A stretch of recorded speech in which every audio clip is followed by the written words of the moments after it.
Yay. Okay, so you got your EIN number. Yes, we did ours online, and we made some printouts. And like I said, on Yeah, Friday by the making 13th. printouts, that means you get the confirmation letter right there, or you still Oh, wait for that? we're still waiting on the confirmation letter because it says Okay. like 14 days. Yeah. But it only took them 10 days to pronounce us dead, which we kind of made two little bottles, time capsules that we're going to take to the graveyard and bury them, for ourselves. And I already had a eulogy over it. So she was laughing about it, and so was I. Okay. And I told her, I said, well, I'm gonna give it a little more time, and I'm gonna call them up. I'm gonna demand my 98 number. I said, I'm not gonna play with these people. I know exactly what I'm talking about. Are you on the Skype group? Yes, Because yes. Jackie seems to have the getting the 98 number down very bad. Oh well, did she have a recording or something to get that number down real pack? I No, mean, you'll just have to go through the scat chat because she basically is set up almost a script to do it, and wow. what she's recommending is that we partner up and that we don't call in for our own 98 number. We call in for get somebody else's number as a designee, and we do that for each other. Wow. That gets around the Social Security problem. So you should go read what she says. Okay. Okay. And then what was her name again? She goes by Fig Jacks. Big Jacks. JAX. Okay. FIGGJAX. Okay. Wonderful. I'll try it that way. And just go through the conversations the last 2 weeks, skim through it, and pick up the 98. In fact, it would probably be good. I need to do that and try to organize it from a spread out conversation into one script that describes it well. Oh, that sounds great. Honestly, Tom. Yes. Hey, Tom, this is correct. Honestly, it's really not that difficult in light of what Jackie has presented. Like, once you have your form filled out, the SS4, and there's templates that a couple other members have, and, I mean, I can provide personally, too. But okay.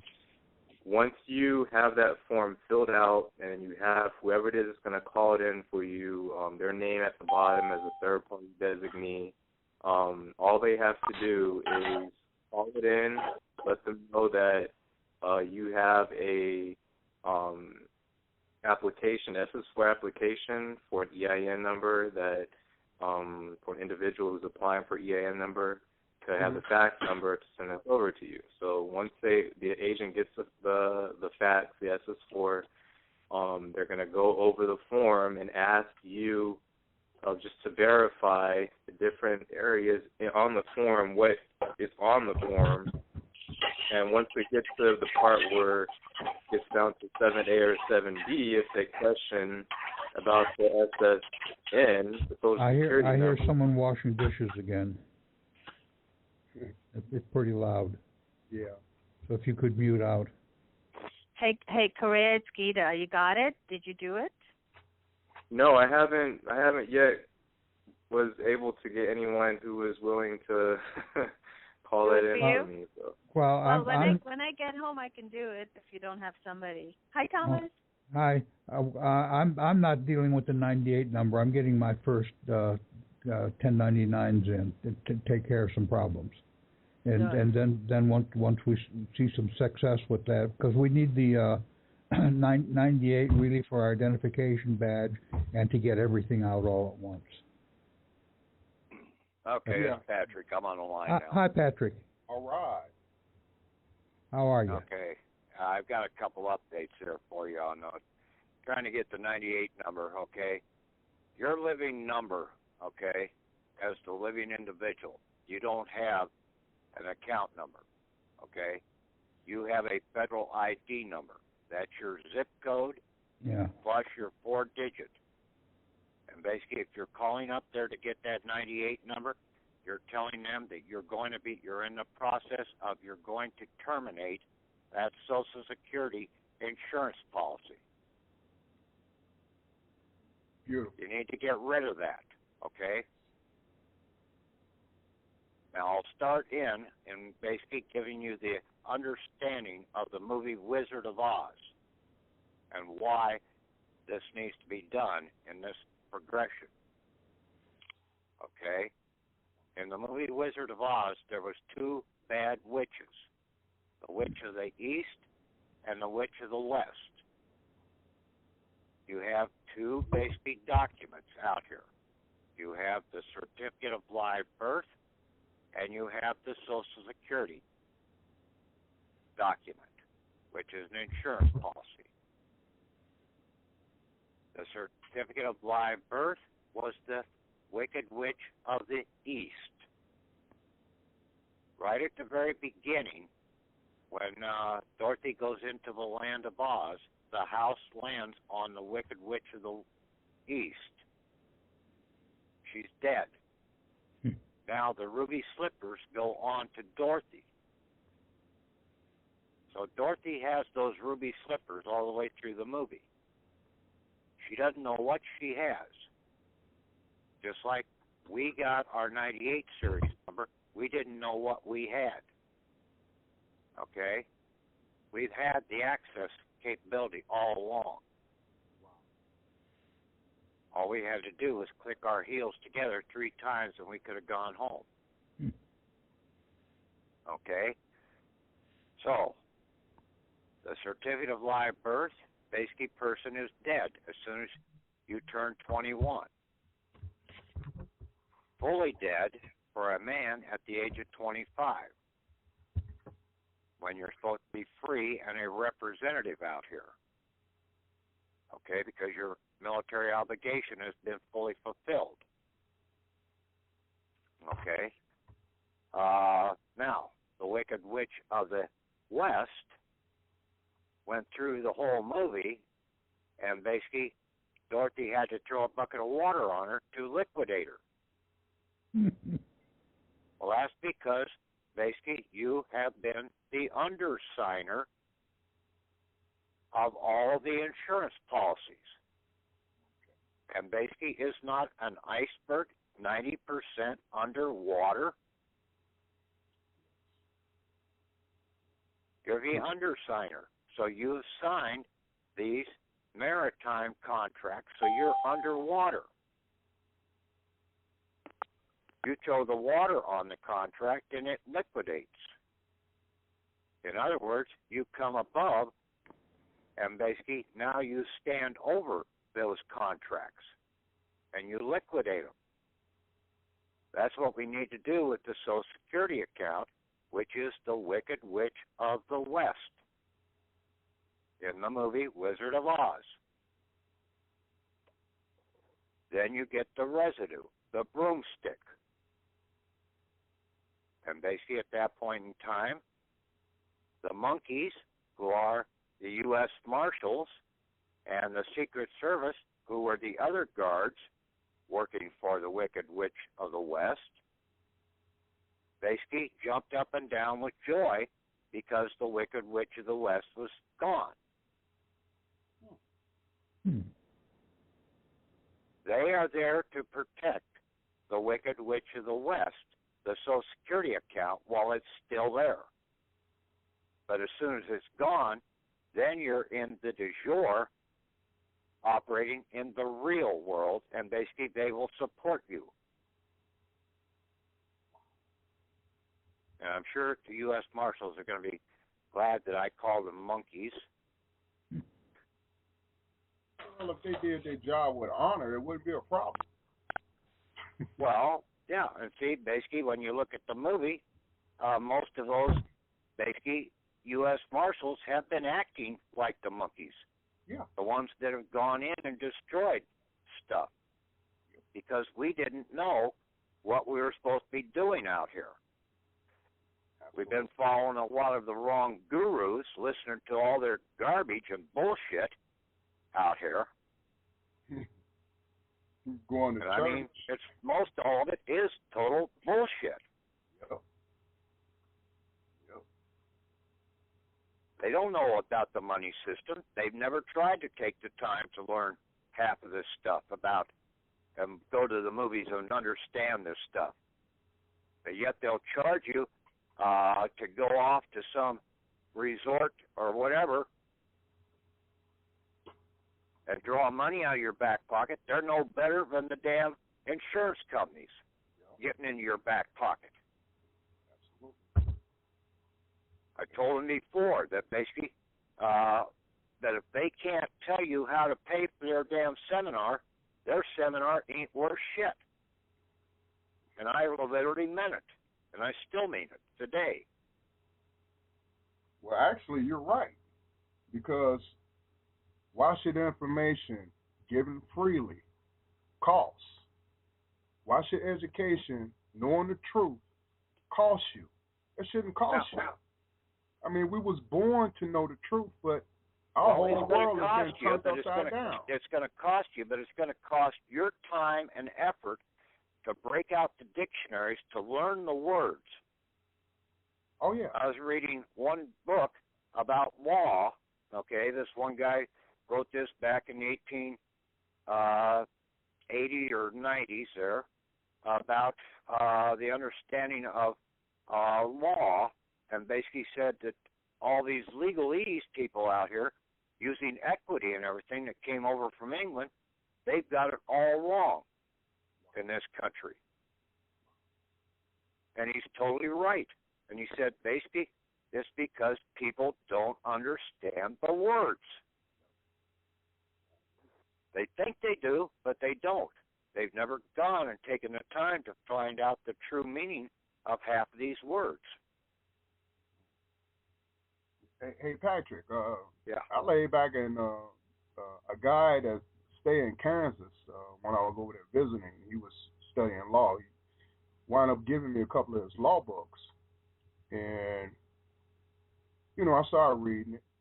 And right there in the beginning of the book, it says legislator, judicial system, executive. They're not courtrooms at all. And when I went to go tell him, he was like, no. I said, dude, it's right here in your book. You mean you've been doing this all this time and you didn't know? So it tells me, man, you've been studying law all these years and you didn't know that that's just an agency. It has nothing to do with us.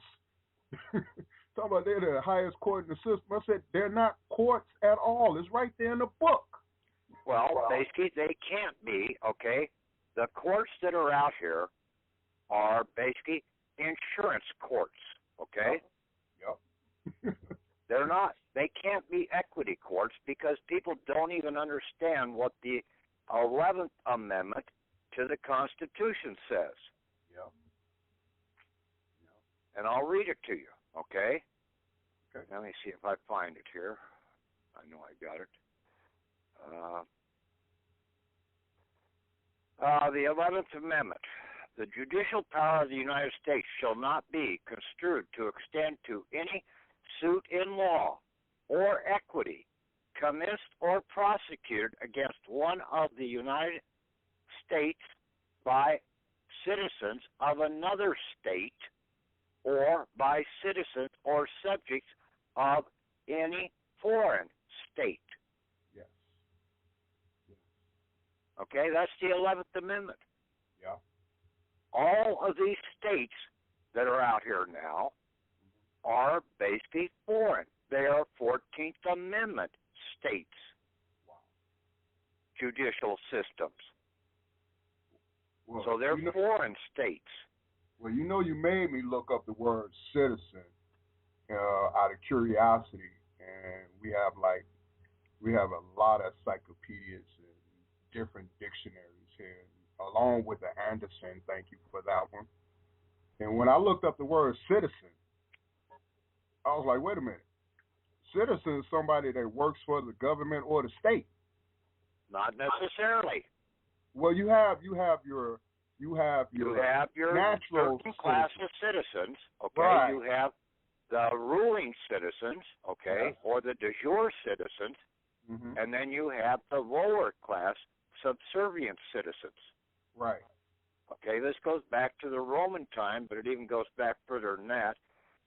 But Roman is where basically citizen basically came into place in the usage of it. Okay. Yeah. Okay. Because when I looked it up, I was like, wow. So it's like, what are you? I said, well, I'm a native. I was born here. Yeah, but you're an American citizen. Mm-hmm. See, the United States people, they use the term United States in more than one meaning out here. Okay, that's what really is the confusing issue to most people. Right. In the initial setup, the usage of United States meant United States of America. They just condensed it down. After the 14th Amendment in 1868, then the usage of the United States started referring to the second corporation that was set up out here as strictly the United States, no longer the United States of America chartered government. Right, because of was naturalized, and the other one was corporate. Yeah. Yeah.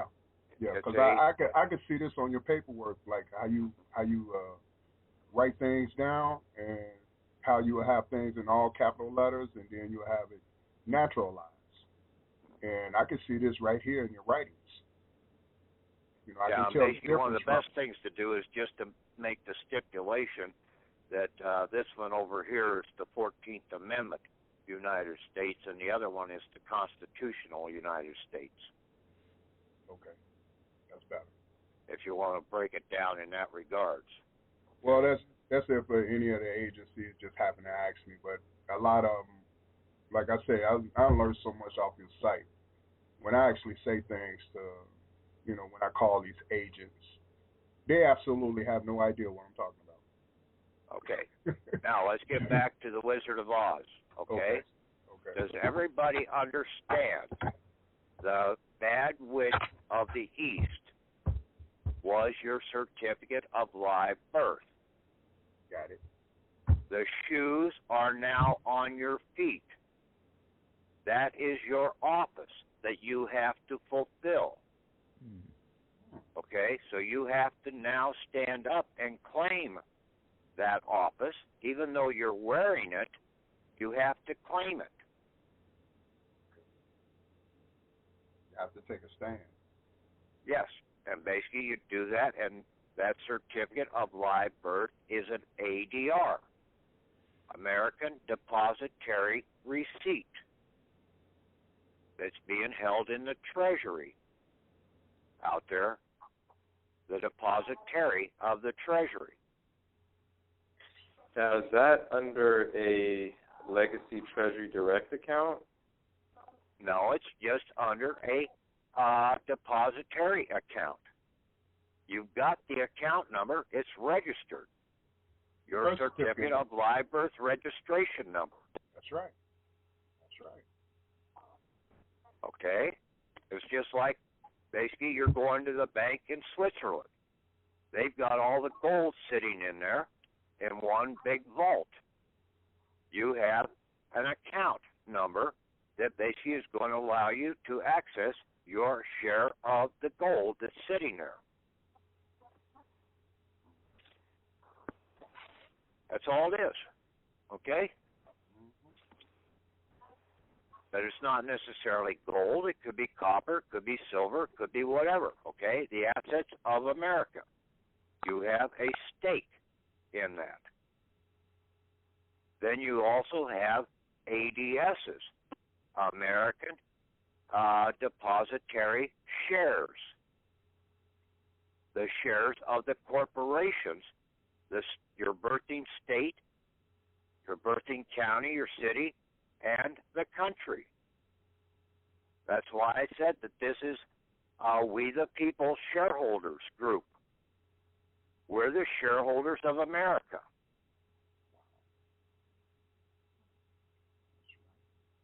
And they've been holding that from us. Yeah, we're the shareholders of the corporations, the governmental corporations. Because they wouldn't have credit without us. That's the thing about it. That's They've been right. using our credit. We have all the assets, okay? That's right. We own the country, okay? That's right. Now, we have the shoes on. The Wicked Witch of the East is dead. We're over the age of 21, and most of the guys are over the age of 25, so their military obligation has been fulfilled. Now, if you did military service, you have another depositary account sitting there under your selective service number. That only if you did military service. The other ones are void, okay? Even though you had a selective service number, you didn't get any assets credit put to your name. Only when you did time in grade did you get service compensation, military bounty. So that would be like duty rendered, correct? What? That would be like duty rendered. Your time served. No, I don't know what term you're using. It's a military bounty account that basically goes all the way back to Hammurabi years ago. Basically, when you did military service, you got a bounty for defending the land, an extra share of the land. Okay, that's a bounty. Okay. Go down with the bounty. Okay, and basically you can read about some of that in Title 46 under Shipping, Chapter 73. Okay, so now you've got a military man would have two sets of shoes that he could wear. Okay? We got the shoes. Now you've got the Wicked Witch of the West causing all the havoc to you throughout the rest of the movie. That Wicked Witch of the West is the Social Security insurance policy, the master policy, the master insurance policy, the Jezebel system. Because in the du jour system, you send a bull in to be slaughtered, and you get the good meat back. They keep the shit. Now, in the Jezebel system, in the insurance world, you have an insurance policy. They keep the good stuff, and they give you the dung or the shit.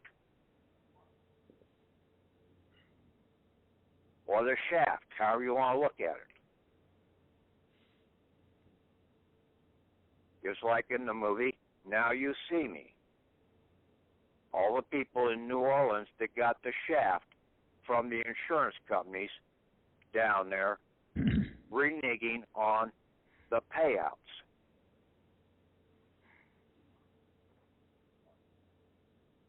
Yeah, the insurance companies are the Jezebels that were talked about all the way back in Moses' time.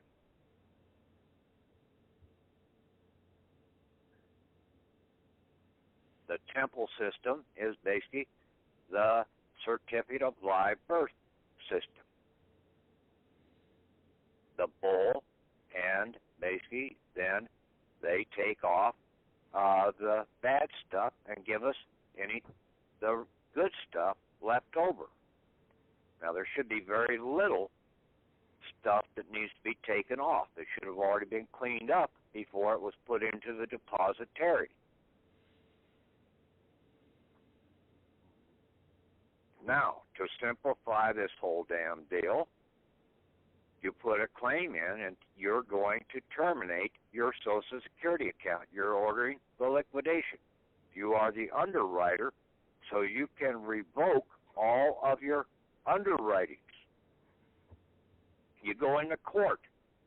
Basically, I've got some other documents there, words that I was into earlier there, that one of the key ones that people need to really go into Black or Anderson's dictionary, and you need to sit down and read the 3 full pages about conspiracy. Get a good understanding of that. And then understand what an overt act is and a covert act. An overt act is an act in the open. A covert act is one undercover. Now, you have to come in and basically under conspiracy, and they do an overt act against you, you have to make it alleged, charged, claimed, described, asserted, set forth that they have basically harmed you. If you don't allege the conspiracy, then basically they're going to walk all over you. And you can do that by a bulletin, an official notice of law or decree.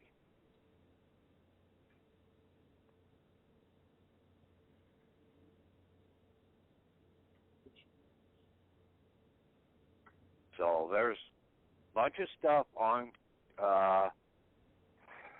conspiracy there. And basically the Conspiracy Act was written in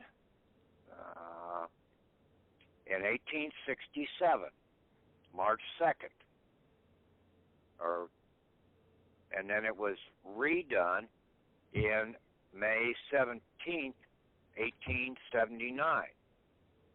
If 2 or more people conspire either to commit any offense against the United States, and they were talking about the United States of America, or to defraud the United States of America in any manner, for any purpose, and 1 or more of such parties do any act to affect the object of the conspiracy, all the parties to the conspiracies shall be liable to a penalty of not more than $10,000 or to imprisonment for not more than 2 years, or to both fine and imprisonment in the discretion of the court. You would have to take this to a federal court. Now, to carry on, an overt act being necessary must be alleged. Also punishable by acts of Congress are or have been conspiracies to prevent a person from accepting or exercising an office, to deter a person from attending court as a party, witness, or juror, or to impede the due course of justice with the intent to deny equal protection of the laws, to prevent a person from supporting a federal elector or a member of Congress. Here's a good one. To destroy a vessel, the goods aboard, with intent to injure any underwriter or lender of money. You are the underwriter. You're the only lender of money out here. They have no money. And then to levy war against the United States of America, you are America. We, the people, are the United States of America. To obtain approval of false claims for lands, pensions, etc. All of these mortgages basically are under a conspiracy to defraud. People are arguing the wrong things in these courts. You have to allege the conspiracy that is going on.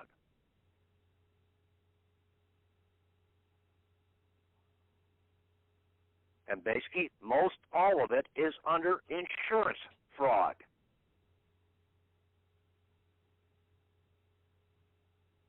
And you don't know how to combat in these insurance companies.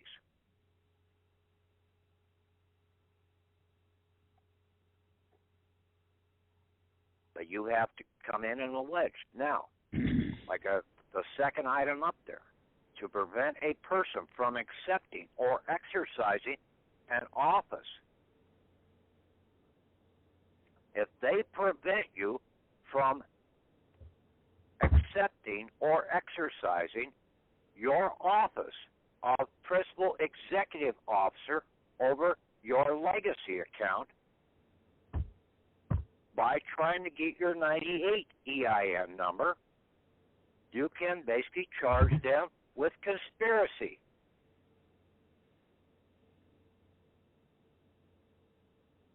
I like that.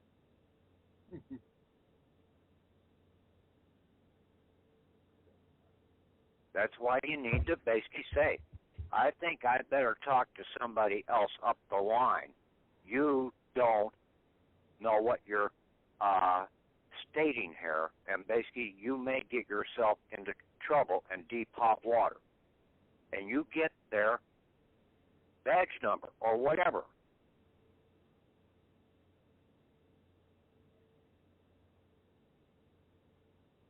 They give it to you, but I'll tell you, most of you don't write them down. Your mind is on something else. If you can't get it, say, would you mind repeating that number again? I didn't quite catch it. I need to have it in case I need to file conspiracy charges against you. Wow. I like that. Yeah. So we really don't have to have other people to call us up. I mean, for other people to call for us, because No. I didn't have that in mind. I was gonna call them up with the. You call them up and basically you tell them that you are terminating. You're in the process of terminating the insurance Social Security account. You do not need that to have this account. Right.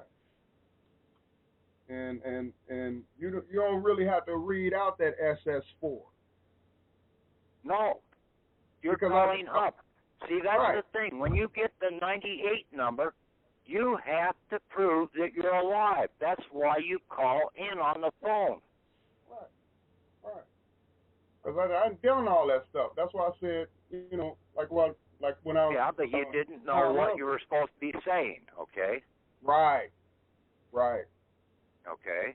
Right, because I'm looking at the forms, and I was just going to call it out. If they say it's me, no, that's not me. That's a dead person.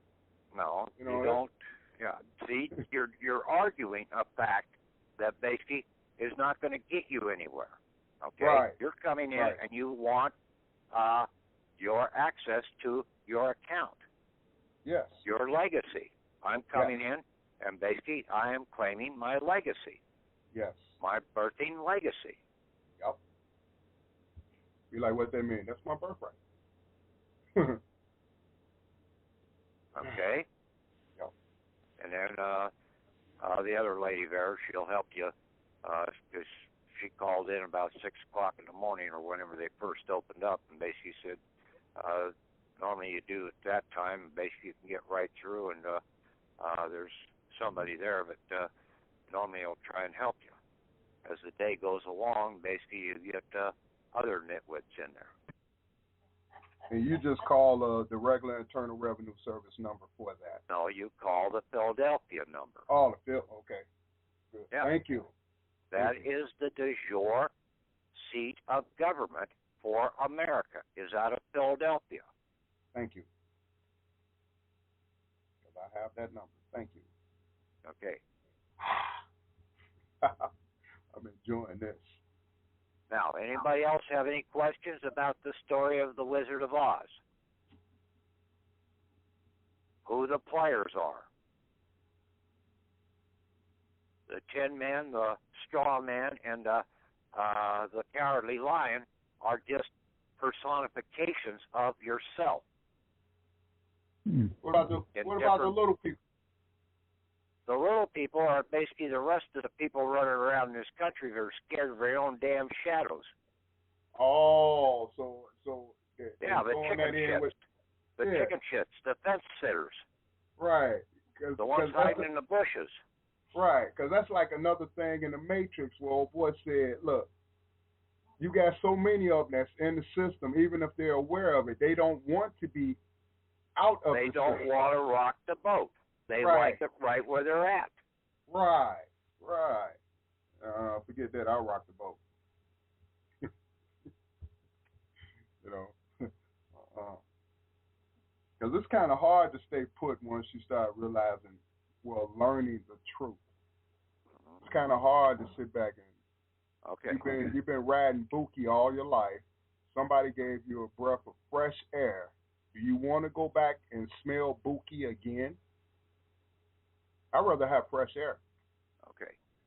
Okay. Any other questions about the Wizard of Oz from anybody else out there? Star 6 if you got a question about it. What are the different personas, the Tin Man and the Straw Man and the Cowardly Lion, taking? Or does it really matter? Basically, it tells you in the movie what their personifications are. Cowardly Lion, man with no heart, man with no brain. Think of the personifications of it, okay? Yep. They fit every living person out here. You have to fill those voids.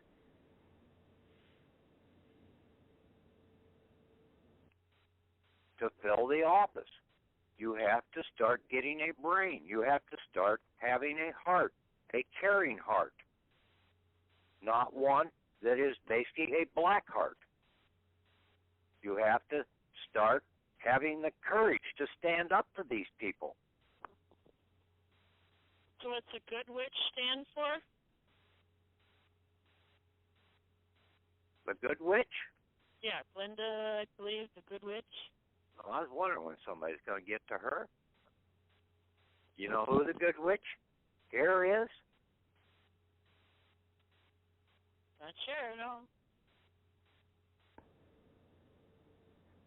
Of the North? Her name is Rosa Rios. Does anybody know who Rosa Rios is? No. She is Treasurer of the United States. She is the Treasurer of the United States.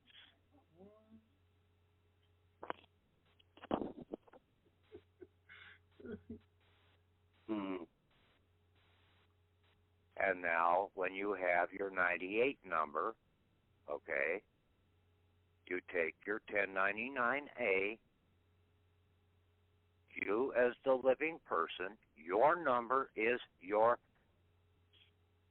federal identification number, your mailbox number, your 5-digit zip code dash your 4-digit number. That is your mail depository box number. That's where you get your mail. That is your number as the living. Now, you are the lender. It was your legacy that you have. A legacy is basically something that was a strip from your heirs. okay? Whether it was Patrick Henry, whether it was George Washington, basically they were all heirs of America. You have a scrip against the heirs of America. You have a strip all the way back to Adam out here. A legacy of that. Your right of inheritance. They're dead. So basically, if it's been held in protection, you have a strip claim against that item that has been brought to the surface of the earth for our benefit. All the way back up the line.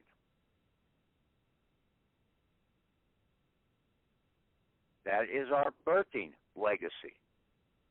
Then our legacy is an attachment to that. That is your accounting for your life, your living legacy.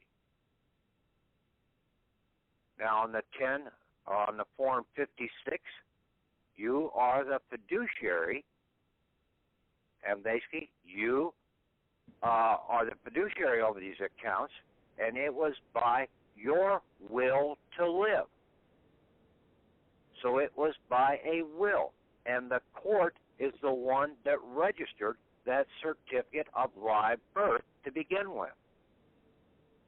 So it was by a court order based upon a will, your living will, your will to live.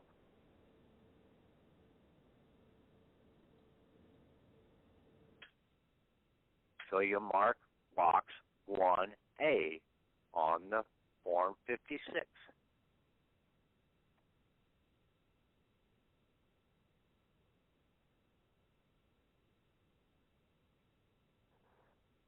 Then you basically put down that basically the decedent died when you turn 21 or 25 for a man. 21 for a woman should be, 25 for a man. But basically, it should be 25 for all because basically when you signed up with the Social Security, that was a 7-year contract also, just like the Selective Service contract, 18 to 25. That Social Security account was not to go past the age of 25. But they don't tell you that.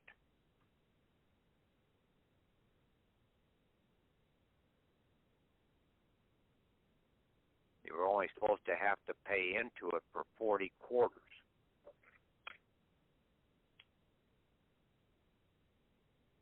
At least that's what they try and tell you. But a lot of people paid into it a hell of a lot more than that, and they keep paying more and more into it. It's a never-ending scenario with these insurance companies.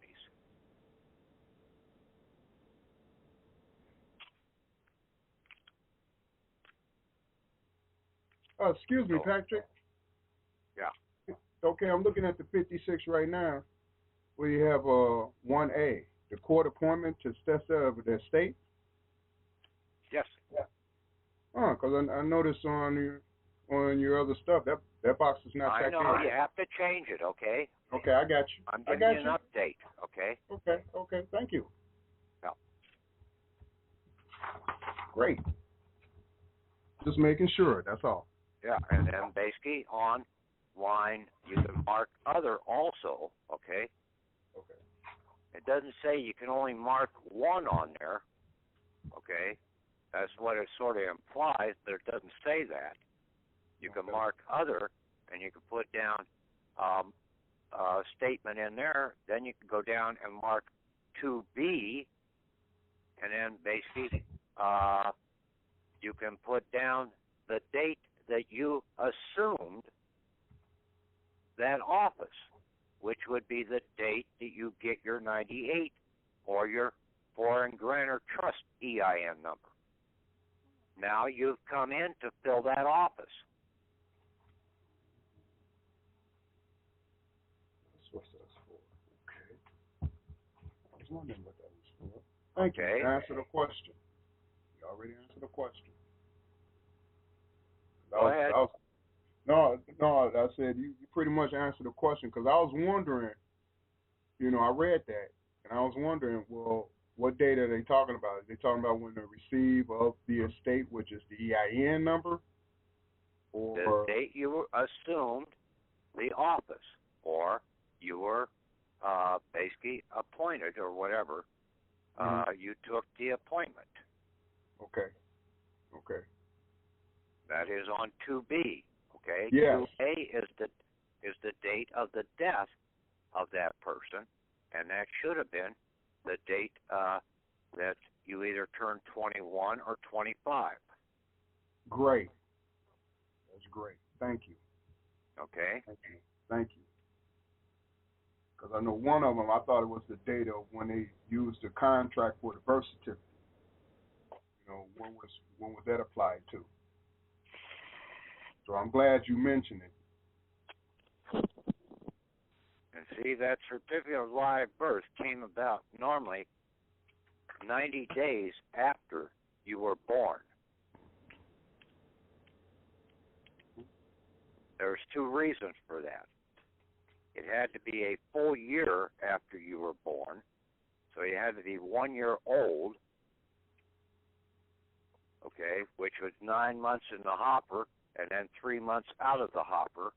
That's 1 year.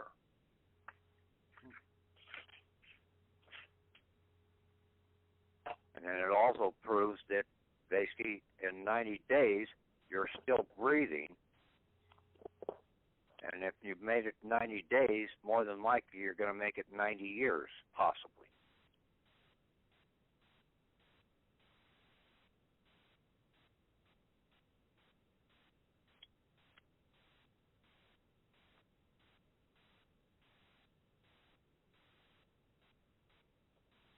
Okay? Yep. Oh, yeah. The good witch in the movie Wizard of Oz was Rosa Rios. The ruby slippers were red. You had to click them 3 times to go home. What do you have? You've got the 1099-A. The red copy goes to, with the 1096 form, into the IRS or to the accountant in the Treasury Department and the comptroller. You send the B copy into Rosa Rios, the treasurer, along with a voucher or a warrant coming in from we the people, the government of the United States, as a principal executive officer. Now, initially, when they set up the Treasury Department, it had to be processed from the Secretary of the Treasury on down to the auditor, to the comptroller, and then to the treasurer to issue out the warrant. But if you read in the setup of that Treasury Department, it also makes the following statement. Okay? Give me just a second.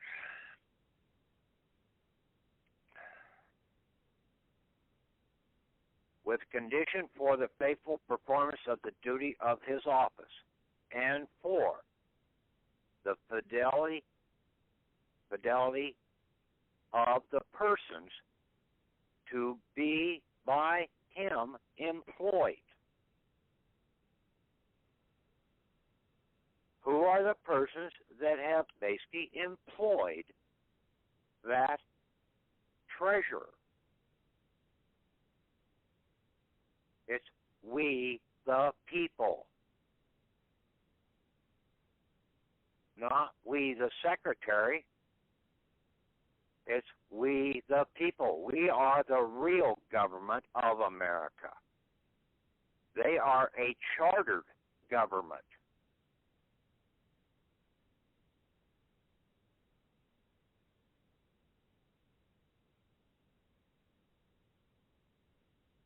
So you have to start being able to read what these guys wrote and understand what they wrote.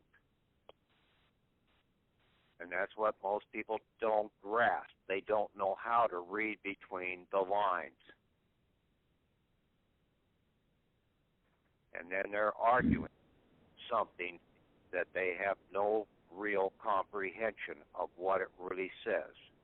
And what you gets them into trouble all the time. And what you read here was the Fourth or Fifth Act of the first volume of statutes? It is basically in the setup of the Act of Congress establishing the Treasury Department in 1789. Right. And it's in section, I think it was 4. I think it's 4, and then 5 was the one about 4, the very end of it. Right. Okay. And then 5 was the one about seizing vessels. Well, 5 goes on to further enact about the comptroller, and then 6 talks about the registrar. Okay. I posted that up on the site there a while back.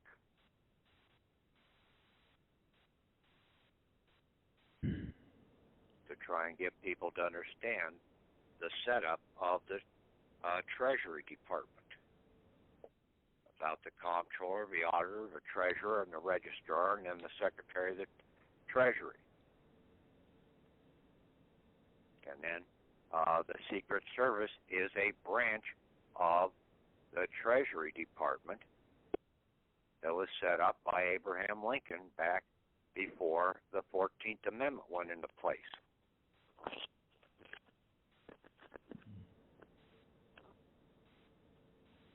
As a protectionary means in the background. And like I said, the Secret Service are basically the guards that were working for the Wicked Witch of the West. And the U.S. Marshals are the monkeys that were working for the Wicked Witch of the West.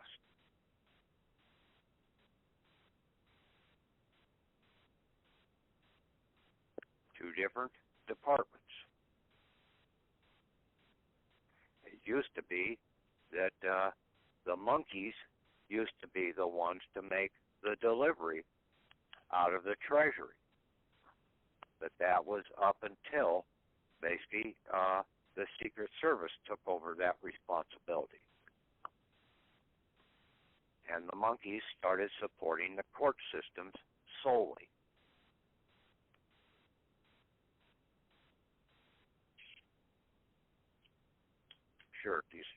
I'm sure the U.S. Marshals are going to love me calling them monkeys.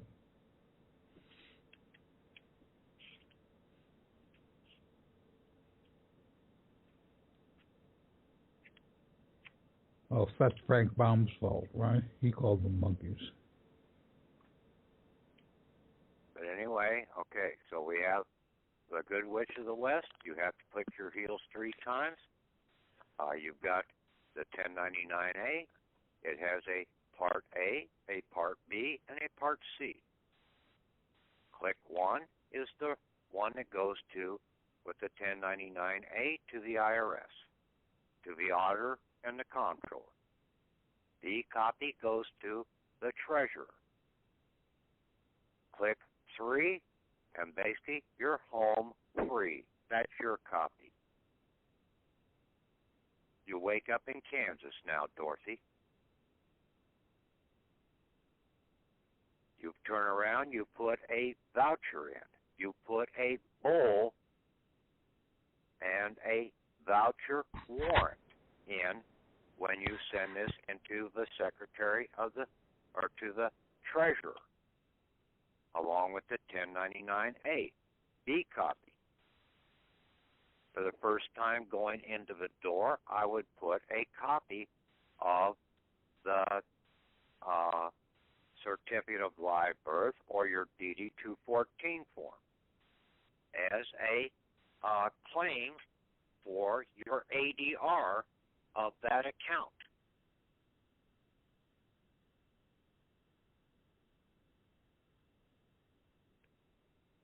Okay. Could you go again where the copy A and B's go? The copy A goes to Auditor. with the 1096. Right. To the IRS. Yes. There's only two places it goes to, and they have your state down of where you send it to. And that is to the auditor and to the comptroller by way of the IRS through the accounting process. The B copy of that 1099-A you send into Rios. And her fax number is, okay, everybody got a pencil ready for this? Ready for it, yep. Her fax number is area code 202-622-6464.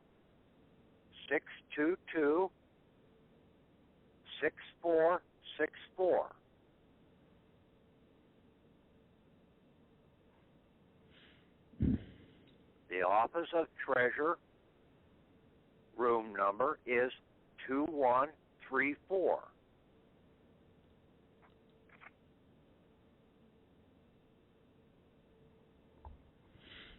Now, when we when we send the A's and B's, do we include all the vouchers and the worksheets all with that, as well as the 1041? If we're getting money back. You're getting ahead of yourself, Tom. Okay. Okay. Well, I've got my Sit back and listen. Okay. Okay. Go ahead. The 1099-A copy goes with the 1096 form to the IRS. Done. Stop. Now, the B copy of the 1099-A goes to Rios along with a document. You're going to write a letter or a fax cover sheet, a bulletin into her, along with the voucher, a warrant for payment of that 1099-A. B copy, you send that in to her by either fax, and if you send it by fax, I would back it up by sending a hard copy. You would send also a copy of your legacy, your certificate of live birth, ADR, to support that, at least the first time in the door. Mm-hmm. Mm-hmm. Okay? Now, I will cover what you should state on the ADR. I sent mine into the Secretary of the Treasury last week and to the Inspector General on Friday. But you send this in to her. You keep the B copy. Now, I did not say a damn thing about a 1041 form, did I? No, you didn't. Okay, so forget it. You don't need one. The 1040 form only is applicable if you're using the insurance system. The estate, the IRS system of taxing the insurance policies through the Social Security account. There is no taxes on your legacy account. So why would you need to have a 1040? Why would you need to bother with the rest of the IRS? They're out there in a conspiracy to deprive you. That's what I got back from them. A letter stating, well, it's going to take us 45 days to figure out what this shit is done here. That is total BS.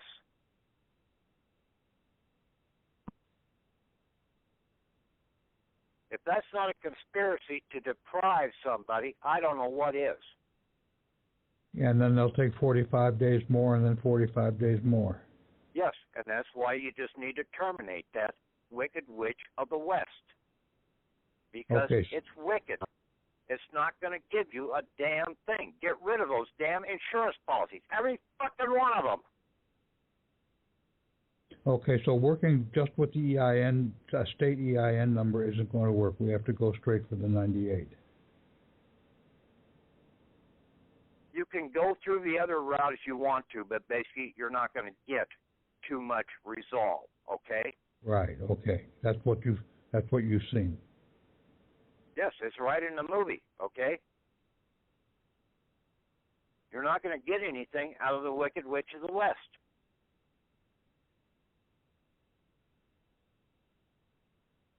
Well, here's my question for you, Patrick. I recognize the importance of acquiring that 98 number. So I went ahead and I called it in, but, you know, I actually had to call in 2 times. For the first time, pretty much she didn't understand what I was requesting and gave me a 30 series. The second time I called in, I provided my social and I got a 98, 98-11, which wasn't tax exempt. So I got back the CP 575 form, and it's stating something that I need to file a 9090, Form 9090 with the IRS to apply for a tax exemption. Now, my question is this. Should I just disregard those mistakes? That's what they were, mistakes, and go ahead through in how you laid out to acquire the 98 EIN, and how you say you got a 98 number? Yeah, 98-1. 98-1. 98, just a 98-1. What else?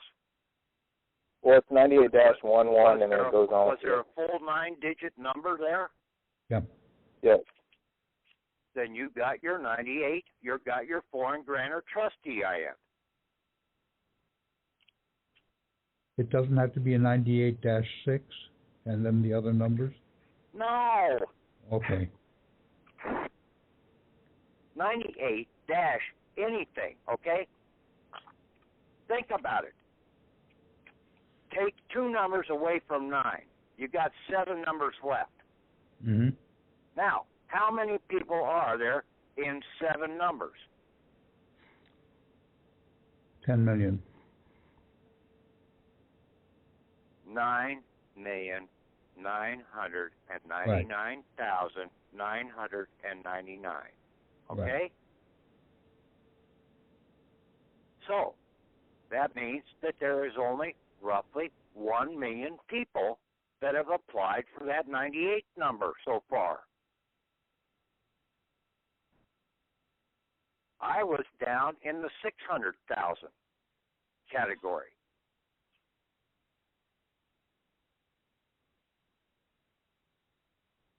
I hear you, Patrick. Honestly, I've been in communications with Jackie, and based upon her experience with it, she has expressed that a -6 implied that it was tax exempt, which is very interesting because with the CP 575 document that they sent me, they're now telling me that I have to file a Form 9090, which is a request for tax exemption as an organization.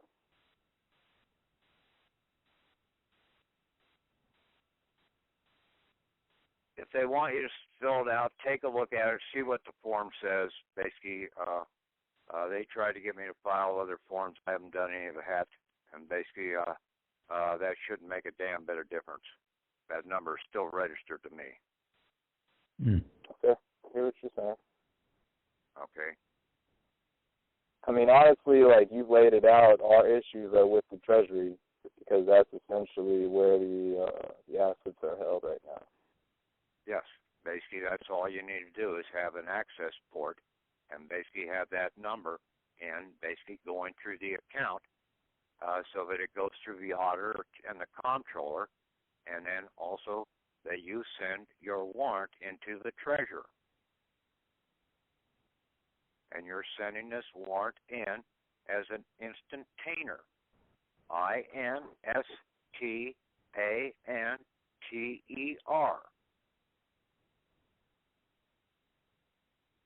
And it's an instantaner pleading. Okay? That means they have 24 hours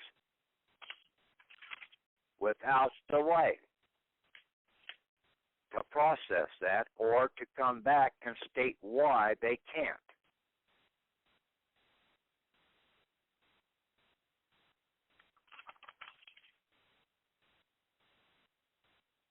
That's another good word in the dictionary, instantaner. I don't know if I'm going to run into any issues with, because the location I used for acquiring my 98 was Canada.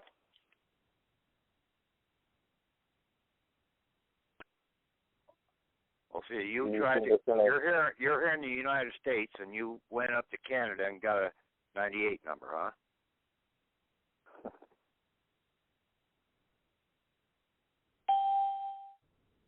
Is that what happened? I was, yeah.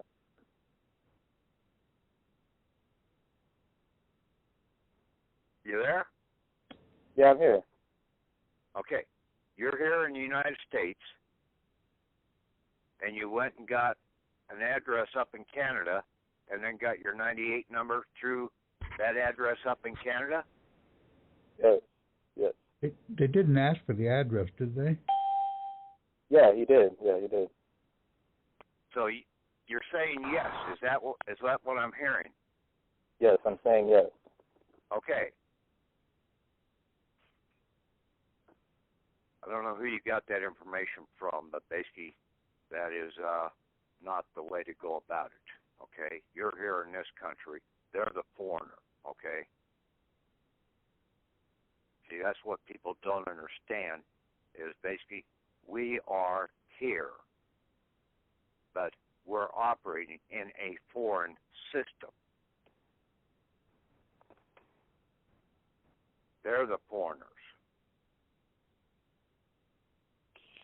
So based upon that, I'm assuming they set up my SS person as the trustee for this foreign grantors trust, which is why they're now requesting. I would just go back in and I would correct the address now and bring the address back home. So you're saying just to go in with the form. What would I use for that? I would just go in and basically do a change of address. Now you've got the 98 number. Now yes. Bring it home. Okay. Patrick, I really feel your frustration, man, because listening to the questions and answers of everybody on the call, y'all really not doing your homework, man. As much as Patrick does on his own and hands it out to us, it's almost laughable, man. But that's all I wanted to say. I'm going to mute out. Okay. Basically, I want to go over these documents.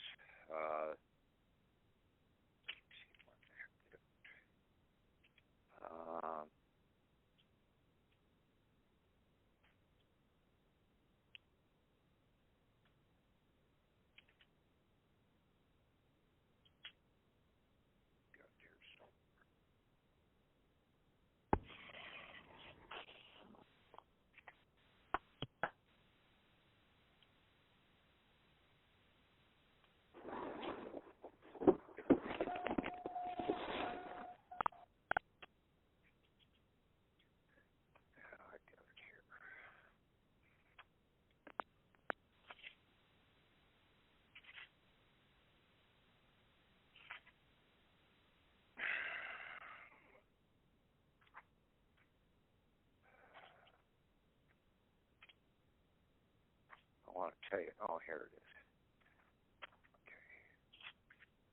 Okay. On the document where I put the copy of my certificate of live birth, no, I have a copy of my hospital birth certificate also, so I have my foundational document that I sent in on Friday in there. But I sent a copy of my certificate of live birth. I took a JPG of it. I put it on a page. At the top of the page, I said, copy of my certificate of live birth, American depositary receipt, parentheses ADR. I claim the right of actual possession. And see, right now they're operating under basically assumptive possession or whatever. You can look up possession in the dictionary and get a grasp on all the different usages of the word possession. I claim the right of actual possession to all my American Legacy ADR attachments as the artificial office holder, Patrick Devine, has expired and the office is in a state of unprotected abandonment. And I am coming in as the principal legacy owner, the PEO, to claim that account. So I posted it, signed it, sealed, and dated it last Friday, and then by the will of Mr. Patrick, Devine, genuine American principal legacy owner under seal of life. That's what I put top and bottom on for that certificate of live birth. I did the same thing for my Social Security account and also for my DD-214 account. They're both ADRs, but I'm ordering the termination of the insurance policy out there, the Social Security. And with the termination of that, that will terminate all your certificates to your vehicle, your driver's license, your certificate to your house, because those are all insurance policies, and they're all tied to the master insurance policy known as the Social Security. The governmental security for the social people out here. The SSS. The Nazis. The destroyers of America is the insurance company, not the Federal Reserve Bank. The insurance companies utilize the Federal Reserve Bank in the process. But if it wasn't for the insurance companies, the Federal Reserve Bank wouldn't be what it is out here. All these people that keep harping on the Federal Reserve Bank, they haven't said one stinking word about the insurance companies. But yet I get thrown up in my face every day. You're not taking responsibility. You're not doing this. You're not doing that. By having insurance, you're not taking the responsibilities on yourself. You're relying on insurance to protect your ass. And they're not going to do it. Because they're going to collapse and walk away one day, and you're just going to be left out high and dry.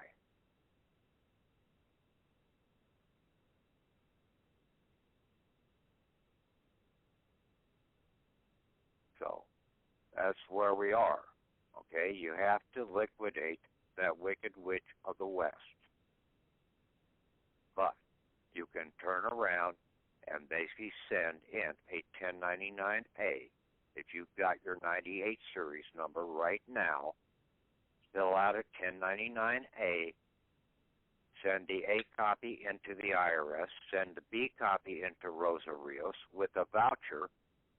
Take an example of that voucher that I have, modify it to basically get the right understanding of what you need to put in there, okay? It's going to be needed to modify the ones that I have up there. They need to be modified. Got that? They need to be modified. Don't use what is up there. Okay? Now, you turn around, you do a voucher, you turn around and you can claim your certificate of live birth and put it in for like $1 million and say, I want this in cash or currency, lawful currency of exchange.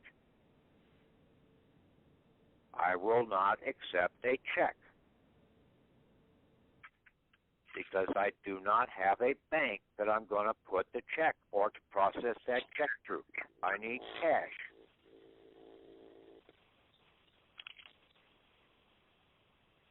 Then hopefully you get the Secret Service to come, and basically at that point in time you can hand them your Social Security and endorse the back of that and say, here, liquidate this damn thing while you're in the process. Take it back to whoever in your system. Get rid of it. That's what I should have done when the Secret Service came to me the other day, but I didn't see it.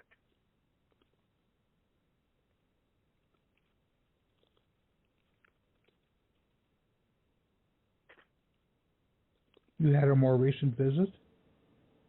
No, that was about a month, 2 months ago, whatever it was. Okay. Okay.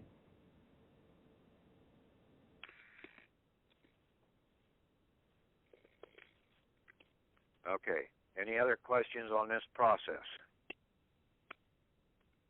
I'll go into more detail on a few other things tomorrow night. Okay.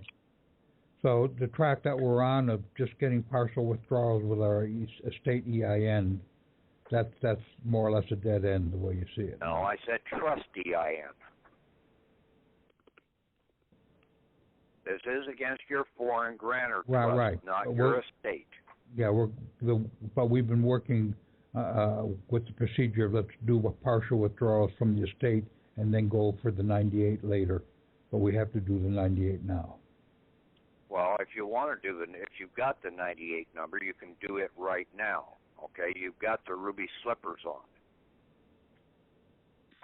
Dorothy ran through the whole movie wearing those ruby slippers, and basically at the very end of the movie, the Good Witch of the North said, well, you could have clicked your heels 3 times during the whole damn movie and gone home any time during the movie. But she didn't. But she could have. That means we don't have to wait around to close down the Social Security account to get some funds out of our legacy account. See what I'm saying? Yes, but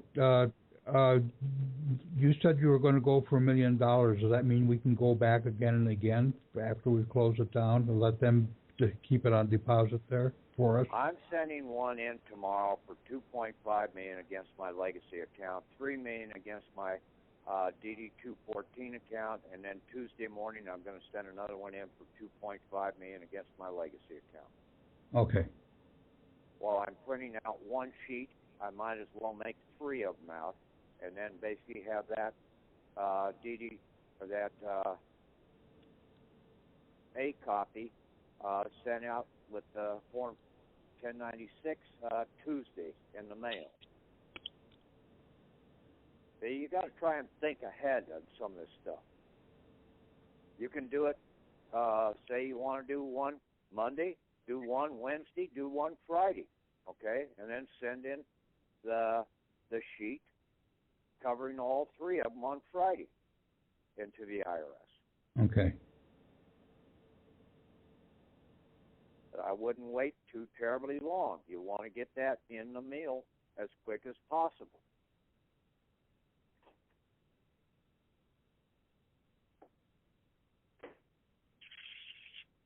So when we were forgiving our mortgages and referencing the CFOs of the bank, were we sending them a copy of a copy B, or it just goes to Rosa Rios, and or should the bank be informed too? Or should we stop doing that? You're dealing with a different situation here, okay? Okay. We just You're dealing with the estate. Yes. With that insurance policy. Okay?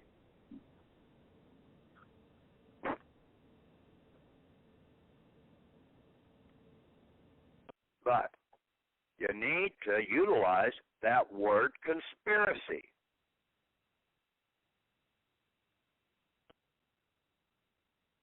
So you need to break out Anderson's Law Dictionary and read what it says about conspiracy. Yep. And also look up some of the other words that are in there.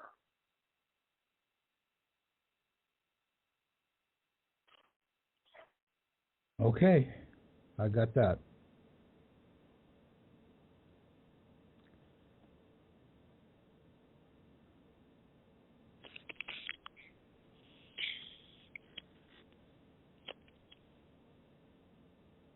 Patrick, when you talk about the 1099A that you're filling out and sending to sending in for your legacy account with your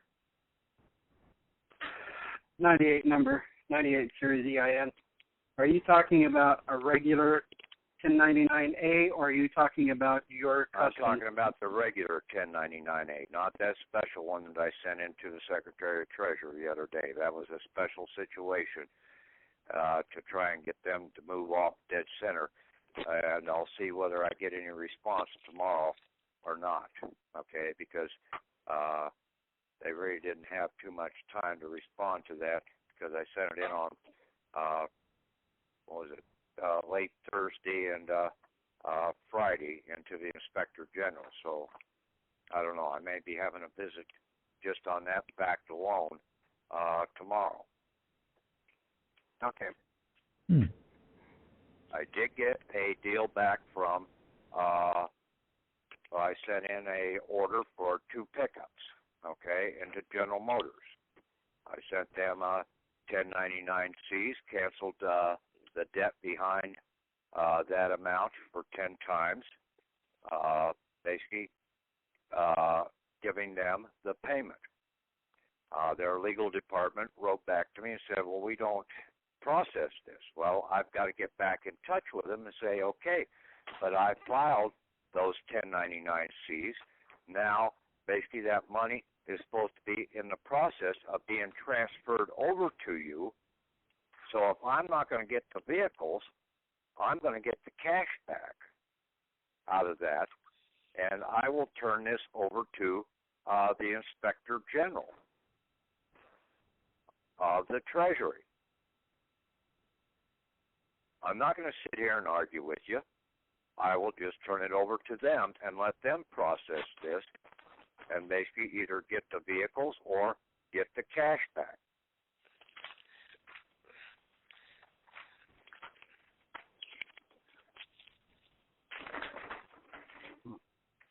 Hello, Patrick. Yeah. How you doing? This is Tracy. I have a question with the 98 foreign grantors trust number. Basically, I have a number, but they gave me the 45 series number. What do I need to do to get that corrected? Well, what did they call it? Did it come out of Philadelphia? Did they say it was a foreign grantor trust EIN? That's the place that it came out of when they sent me the letter. But it's not the 90. It's not a 98 number. It's a 45. And it came out of Philadelphia. Yes, it did. Okay, and they said that it was a foreign grantor trust. That's what it was called in as. But Okay. that was back when we were doing it, probably like around September when we first started doing everything, and I was kind of going off of the example Now, that was. you may get a domestic foreign grant or trust since you are a female. Do I need to call in and ask them? No, what it is? no, just accept it. But basically, that's what you basically ordered up, process it through as that. Utilize it as a 98 series number, as a foreign grant or trust EIN. Utilizing it So the it doesn't same necessarily have way. to be a 98 number. It doesn't necessarily have to be 98. No. Some people have a 99. I think there's a couple of people that have a 90. They came out of Philadelphia. They were told that they were foreign grant or trust numbers. One person was told that hers was a foreign grant or trust domestic. And that more than likely is what you've got is a foreign grant or domestic.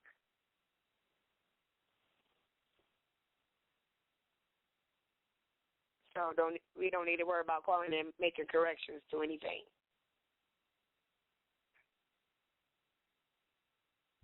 That's what I just said. All righty. Okay. Thank you.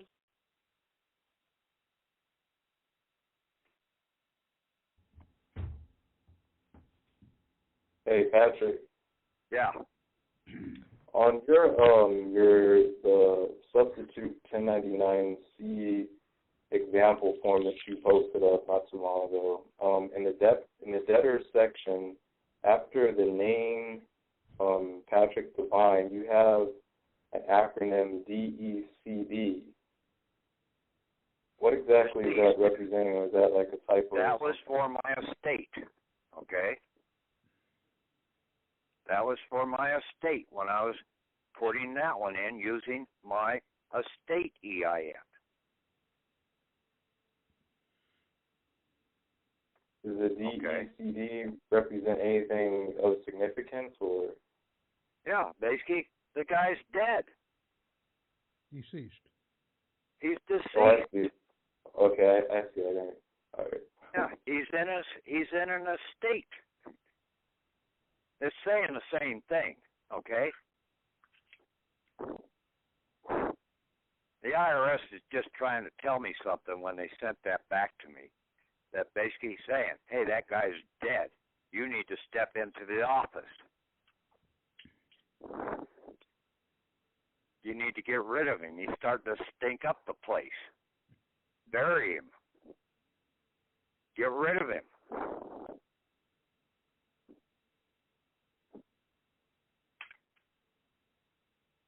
Because he's the one that's attached to the insurance system. And that's what you need to bury. It's stinking up the country. It's destroying the country. Like I said, it's not the Federal Reserve Bank. It's the insurance systems.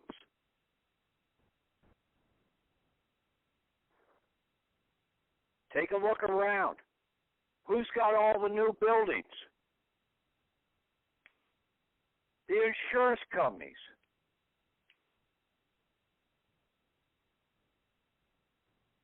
They're the ones that are hiring all the new employees.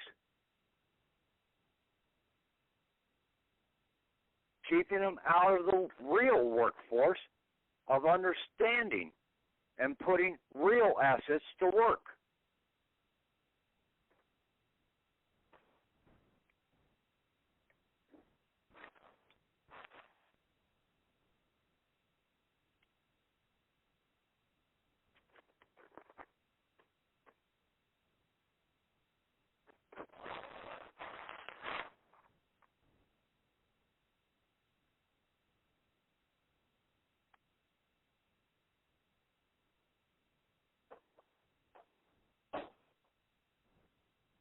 Another question?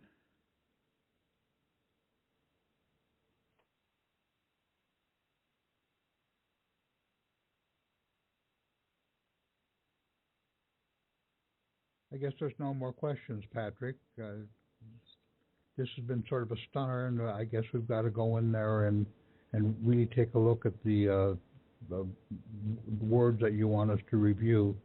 And I'm going to go over this call again. Hello, Tom. Yes. Yeah, I do have a question. Fire. Because I have to work on getting 98 EIN, which I'm going to call Philadelphia and do so. But I know a lot of people out there just probably got the EIN estate number. Yes. And that was for the pocket change. So that was something that you was trying to address earlier with some of Patrick's old stuff. That's why you was mentioning 1041 and some other things, right? Right. And I was, because that's position that I'm in as well as many others, is I only have the estate EIN for the Social Security number, okay, for the pocket change. And I would like to use that, to put a foothold, to put my foot in the door jam, but that's just for now until I get the 98 EIN. Because I'm going to call them directly, because I'm not going to do this Canada thing and have other people to call to get that number. I'm going to get that number. So, but there's a few questions that I did have just on that part. And I know Patrick said you only fill out number 2, number 3, and number 7. And that's on 1041. Everything else should be a 0. At the top where you got box C, that should have just the 98, not the 98, the estate EIN number in that one. Then you have right up under where it has the 1041 where it says check all that applies. And the only thing I can see is the decedent that would apply in box A. Am I correct? Right. And then I'll just go on from there. Because I was asking myself questions about this. And I'm telling, like, box 3, okay, well, I'm not a business, but it is a business because they've been using it as that. Which form are you talking about, 1041? I'm talking about the 1041. See, because I just want to direct just the estate, because we have 2 different topics here. We have the estate EIN, right? Okay, you just fill the thing out, okay? Basically, right. It's sort of like a 1040 form, okay? Yeah. Fill out the only thing, and see on that you can change the fiduciary's name and the fiduciary's address if you need to. Okay. Make corrections to it, and basically you either mark it as an initial 1041 filing, an amended 1041 filing, or a final 1041 filing. Right. Okay. Well, I got that from your other recordings, to pick that up, because, I was sitting back looking at this and studying it intensely. Don't get too wrapped up in that. Basically, it will drive you crazy.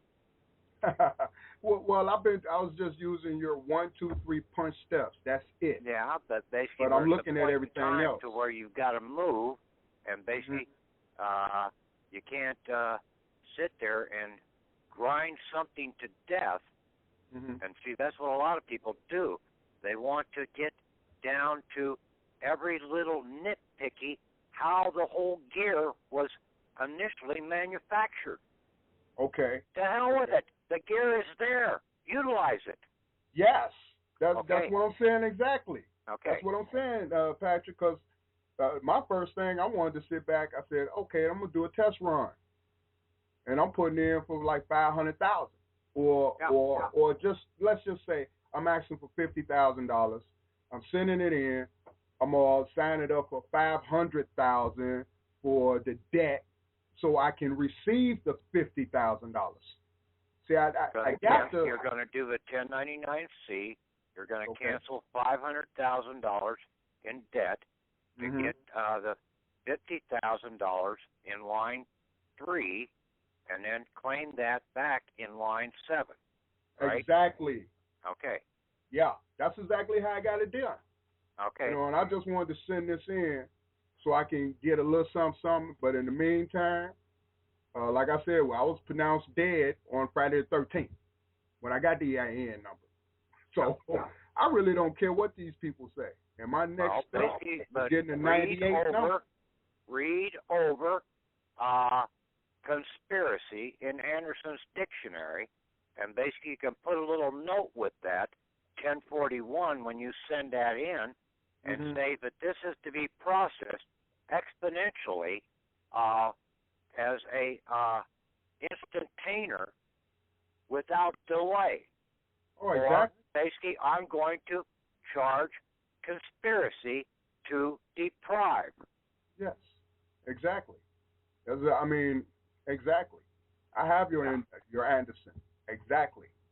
Yeah. Because I don't want to, look, there's too many of them that has been trained incorrectly. But by them being trained incorrectly, that means the agency is doing that on purpose. And my intention is, I'm not trying to educate them. You are there to provide a service. The internal is myself. Revenue is what you collected from myself. And the service belongs to you. You need to learn how to do your job and quit trying to. Yeah, they're supposed to be working for us. They're the public servants, okay? Yes. But you have to hold them. That. You have, and see, but all of these IRS agents out here are working for the Wicked Witch of the West, okay? They're working for her right now, and basically they will defend her. You have to come in and point out the law of conspiracy out here in the process when you send that in.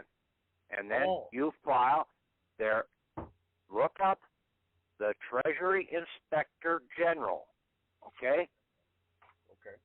You can lodge your complaint against the IRS or against IRS agents with the Treasury Inspector General. But you have to allege conspiracy. Yes. If you haven't alleged conspiracy, basically, then you haven't done your job. Right. Well, I know they have me on the voice recording where I pretty much told them that they have caused harm. And they have it on the recording along with many other things. But you have to read the definition. And it says an overt act being necessary must be alleged. And the overt act is conspiracy to basically deprive or to cause injury to the underwriter, you, or the lender of the money. Yes. You are the underwriter of these insurance policies, and they are causing you injury. Yes, they are. Yes, they are. Maybe that's why they did what I requested on some things until I become more educated. But anything that I have asked them in the past, they have done it because the same, not the exact words, but something similar to what you were saying, I've said that to them on a recording with them. So if I asked them to do something, they did it. And I will wait on the phone until I speak to somebody that's higher up. But when you said earlier ago, call Philadelphia. I have to give applause to that. See, because it's cutting out the middleman, and I thank you very much for answering my questions. Because right now, like I said, I'm just dealing with the estate. And the 98, this plus. All the information you're giving out now, I don't think I won't utilize it because I will. Because your past information, yes. And the studying, yes. So all of this right now, that's just a plus. That's going to help me. Yeah, and see, these guys operate under coercion. COERCION. Yes. Compulsion, constraint, duress. direct and positive coercion when a person by physical force is compelled to do an act against his will. Okay? An implied or legal coercion when a person under legal subjugation to another is induced to be an act involuntarily. Thank you for that. And see, that's what the courts try and get you into, a implied or legal coercion in the process. Taking your free will away from you. Yep. And then lie to you right to your face. You know, that's what makes it so bad. They try to get you. A person acting under coercion has no will. Yep. Until you stand up to them, tell them that you're a man. Yeah. Or a woman. You know, you're not a you. That's a eunuch. I don't look like no kid. Yeah, but you don't argue that. My will is that basically I have free will, and my will is that I am not subject to you. Thank you. Thank you. You're absolutely right. We're not. Yeah. Because it's not even a tug of rope. Because the tug of rope means we don't know which side to win. What it is, what I say go, and what I say you do. That's how they play it. Yeah. But now these guys are getting pretty much afraid. They don't know. Well, what's worrying them so much is that we're waking up very fast. Well, there's a couple movies that are trying to get out here that are helping a little bit to wake some people up that see this. Mm-hmm. And one of them was that Interstate 60. Another was the Now You See Me with the four horsemen, the four magicians in there, and the three different scenarios that they were doing, going against the bank, going against the insurance company, and then going against the corporation at the very end, and that was Morgan Freeman. There, he was the corporation. He ended up in jail. Yep. Okay, and then another good movie is basically the Adjustment Bureau. Yep. And at the very end, they're standing on top of the skyscraper, and they have fought throughout the movie to try and have free will. And basically, they gave up and said, "You've got it. That's right. It's yours." That's right. You have to stand. Everybody, you have to stand, no matter what. You can sit there and listen to them lie. Let them. Because by them doing it, especially if they're doing it on record, because if they're doing it on record, they're in trouble already. But you revoke all underwritings that you've done, okay? Like that mortgage on the house. Basically, you revoke that underwriting of being the underwriter on that contract. That's right. Because that's their paperwork anyway. Yeah. Basically, the money is already paid for the house after 3 years. The mortgage has been paid for. Yep. And basically, you're going to charge them. You have to allege conspiracy to defraud you as the lender.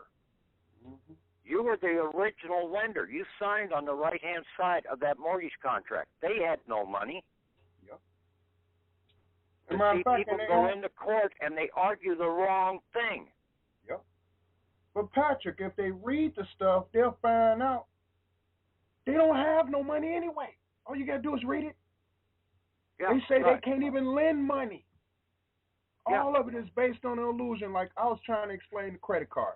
I said, explain to me how did they take a piece of plastic, toss it up in the air, put some numbers on it, and said, now that you have credit, where did you get it from? It was like, oh no. I said, it comes from your estate anyway.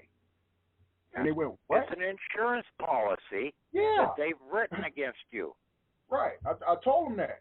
I said, if you don't believe me, count the numbers on the back of your Social Security card and count the numbers that's on a dollar bill. I said, the 5s and 20s mean nothing because when you read it, it'll tell you that all of them had the same and equal value. So a $1 bill has the same value of $1,000 bill. They went, what? I said, here you go, written right here in the Federal Reserve. Read it. And it was like, whoa. I said, look, I can tell you where the door is, but I can't make you go in that door. Okay? I can tell you to check out the group, but I can't make you do anything. Yeah, but basically just try and get a good understanding of the movie Wizard of Oz, of who the characters are, and basically then that should give you a good understanding. Don't try and bring too much more into the process until you get a firm understanding about the certificate of live birth and basically the Social Security account as being the good or the bad witch of the East and the bad witch of the West, and then who the players are in the movie. It's simple when you really look at it. Well, I know back in the day, like in like 30s and 40s, they did have like music or plays that actually teach us something. Nowadays, it's terrible because they don't teach nothing. Yeah, but see that story was written back in the late 1800s, okay, when they brought the insurance into this country in 1887. Okay, that's when they brought in insurance, liability insurance, and then they also brought in the interstate commerce, and that's when they killed Garfield around that same time frame. Okay, and that's when the movie or the story about the Wizard of Oz was written. Was then. It was then modified in the mid-1930s, okay, to take into account what they did with setting up the certificate of live birth account, and then in 1935 bringing in the Social Security system, which they'd already been playing out under the trade acceptances with the manufacturing companies back in 1916 out there, but they brought it in under a Social Security insurance program in 1935. I go on and on about this because basically you have to go through all the statutes and see how they all tie together. I agree. And we have to know. People, you got more than just a few that is very, very hungry about the truth. Because but they're waking up. Yeah, but getting angry doesn't get you the understanding. Okay? No. Yeah. It calls mayhem and war. Time in. Yeah, it calls mayhem and war. Like what you was mentioning earlier ago about corporations, government. We're not the ones that committed war upon a made-up agency or a made-up Boys Town, whatever. Okay? They're making war among us. Poison in the water, the food, poison in the knowledge, the air, bombarding us with stuff we don't need. Like sports, media. It's sick. But, thank you, Patrick. I really appreciate it. And thank you for being there, Tom. Any other questions on the understanding about the 1099A and the voucher and putting that into to the treasurer if you've got your 98 number? Question, I'm new to this, but since you're teaching me about a horse of a different color, like the horse in Wizard of Oz, if my husband doesn't have his EIN number yet, can he go right for his 98 number? Yeah. I had my 98 number almost a year before I got my estate EIN number. Okay, but you still need the EIN number? Yeah, you're going to need to basically shut the Social Security account down. Okay. You shut the estate down. Yeah. It works. I think it'll work a lot easier if you have an estate EIN because you now declared your person dead, okay? When you get the estate EIN number, you're declaring your Social Security person dead. Okay. Yeah. So by having that EIN number, then it just seems that it would work a lot easier. You've already declared him dead, so now you're just going to bury him. Okay. Thank you. Okay. Your movie suggestions are good. We just watched The Merchant of Venice. That's really a lot of stuff in that movie too. The bank. Oh, there is a lot in that movie if people know what they're looking for. And see, that was all about insurance there too. Yeah, that's just amazing. And see, they cannot draw blood. That was the key point. Yep. They cause harm, and see, you are, and when you read that definition about conspiracy, you are the United States that's being referred there, because it's referring to the United States of America. And the United States of America is we the people. We're the living land. And when they conspire against the people and cause them harm, that is the conspiracy they're talking about. But you have to stand up and allege the conspiracy, or they can't do anything. It's just like you go down the alley and you get raped, okay? The police officer can't do anything about it until you file a charge.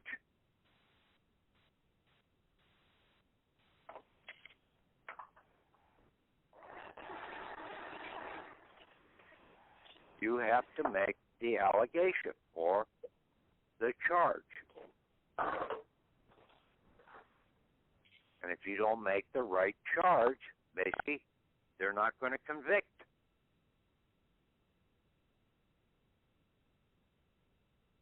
And see, that's what a lot of people are going into court. They're charging the wrong item. They're charging prostitution when they're over here getting ripped off, robbed. Well, basically, if the court can't prosecute robbery if it's prostitution.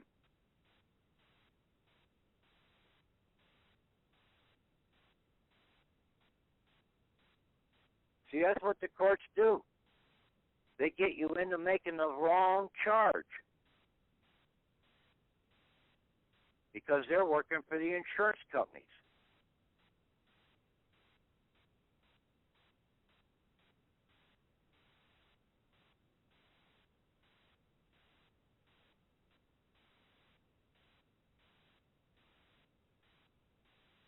That makes sense? Sure. Thank you.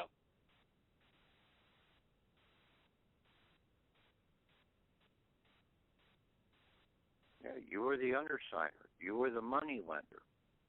And basically it's a conspiracy to defraud you of your vessel's cargo.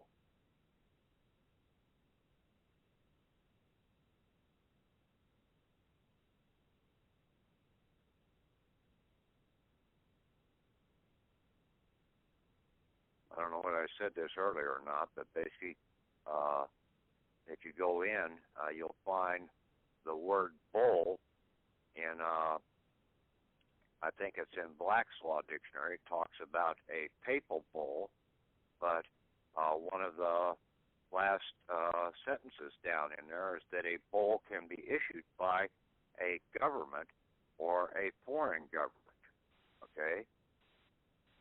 You are the foreign government. You can issue a bull. Okay?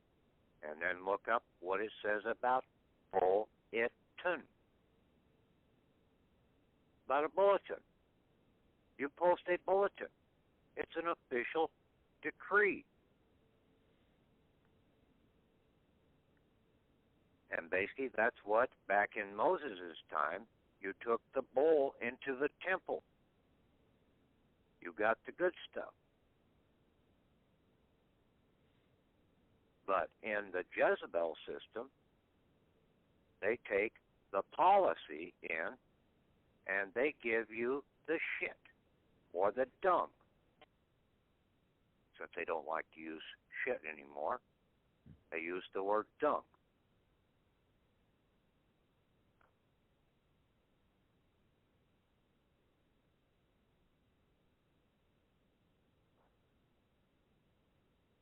But that's what it is.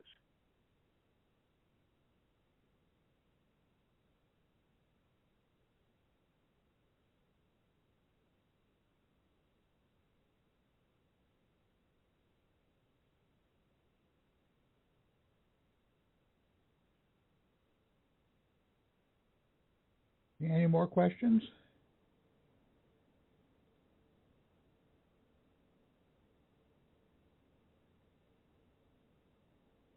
Are we ready to wrap it up and go study our words? Sounds good to me. Okay. Okay. Hopefully that helped you understand the movie and hopefully put the players in the game and hopefully get you off and running. Yes, I took notes. I understand what you're saying. I've got to now drill it in so it's more natural to me. Thank you very much, Patrick. We'll talk to you tomorrow night. Yes, thank you. Bye.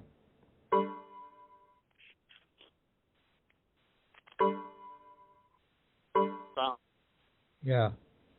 I think you're getting confused with getting out of the Social Security system versus the other ones that we're working with. Well, it sounded to me like what he was saying is that the ones that we're working with aren't going to work.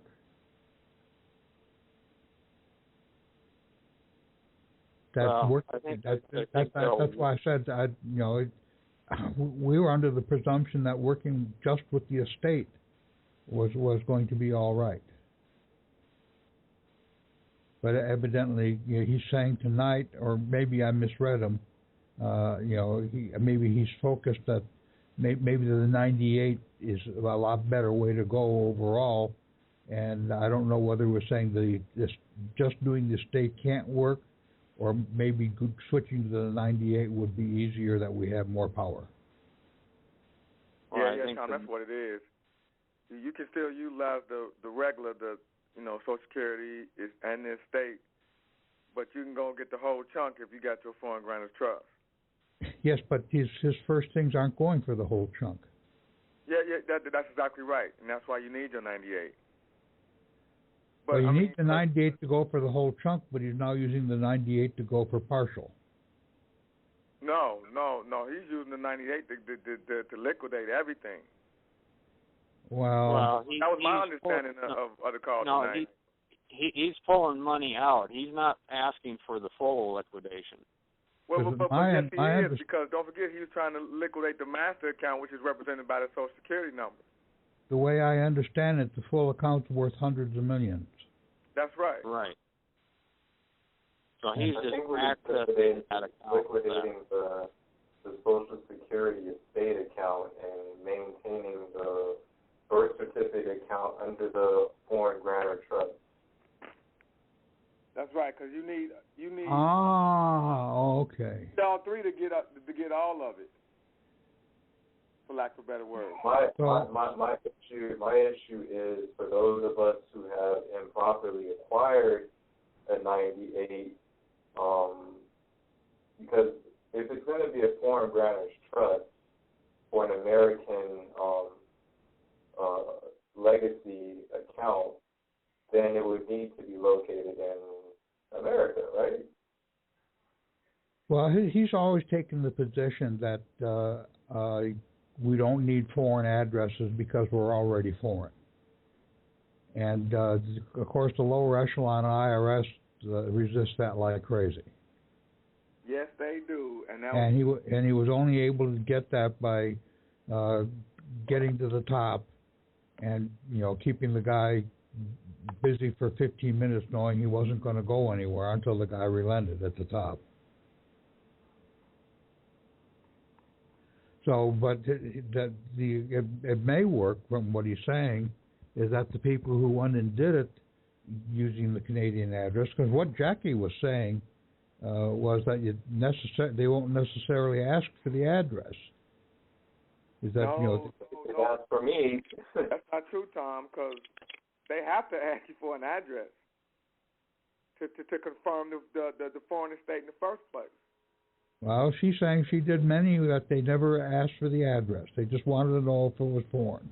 Wow, well, she got lucky because I did the same thing the other guy was talking about where he used Canada. Because I did the same thing when I first tried to get my 98, is I used a Canada address, and of course I used a change of address form and all that stuff to have the mail forwarded back to me at my address here in Illinois. Right. So I did the same thing that Patrick, told the other guy he should have did.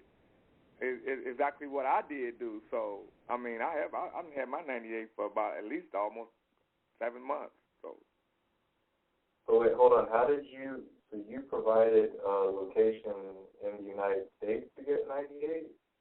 Oh, okay. See, well, what I did was I used a Canada address in terms of when I talked to them on the phone. I mean, I didn't really have an address in Canada. I just found one, in the address book of Canada and gave it to them, and then when I did that and told them about my 3450A, whatever that form was, he hurried up and gave. You mean 3949A? Whatever that. 3520 probably. There you go. Oh, 3520. Okay. That one. That's the form. I mean, but the thing was, I just told him about it. I didn't have to show any proof or anything like that. We just discussed it. So I mean, but right, what Patrick is saying is the government is foreign to us. Yeah. That's what we have. No, we are foreign to the government. Right. Everybody's correct, but you got to understand, if you've ever tried to get your 98, that they ain't finna take none of that stuff you're saying in terms of here in the States. Because if you give them an address in the state, they're not gonna give you that number, man. And anybody else who ever tried that should know that, because they had the same problem. Oh, well, if you live in the United States, well, we can't issue you that number. Well, when Patrick got his 4 years ago, he did get it. Yeah, but I guess they've been clamping down on that.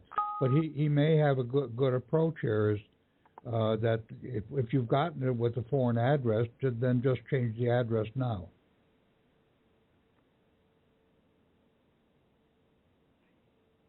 Okay. I'm just trying to tell you guys what happened to me so it won't happen to you.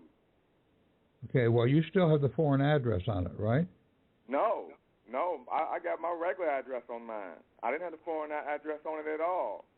Because I thought you said you gave a Canadian address. I did. I gave it to the guy I was talking to on the phone. I gave it to the IRS agent, the address, to let him know I was, out of state. But I gave him in care of my Illinois address.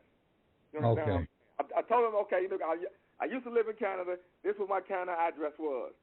But right now I'm living in the United States in care of my Illinois address. That's what I did. That's a good way of going about it, yeah. I apologize for that, y'all. I apologize. Okay. Did you provide him with a social? Yes. Provide him with a what? A social. Oh, yes. Okay. No, I didn't. I told him I didn't have a social security number. No, I did not provide a social. I did not provide a social. My next question is, after your 98, what is the number that comes after the dash? You're talking about on mine particular or just anybody? Your particular. Yours in particular, yeah. Oh, mine was 70803. You don't have to give a whole number. I just want to know the first number that came up. Okay, mine was a 7. Okay. Okay, 6 and 7s are supposed to be for trusts. Matter of fact, let me double check that so I won't be. Yeah, click on your CP575 document, and when you look at it, look to see after the CP575, what letter is there.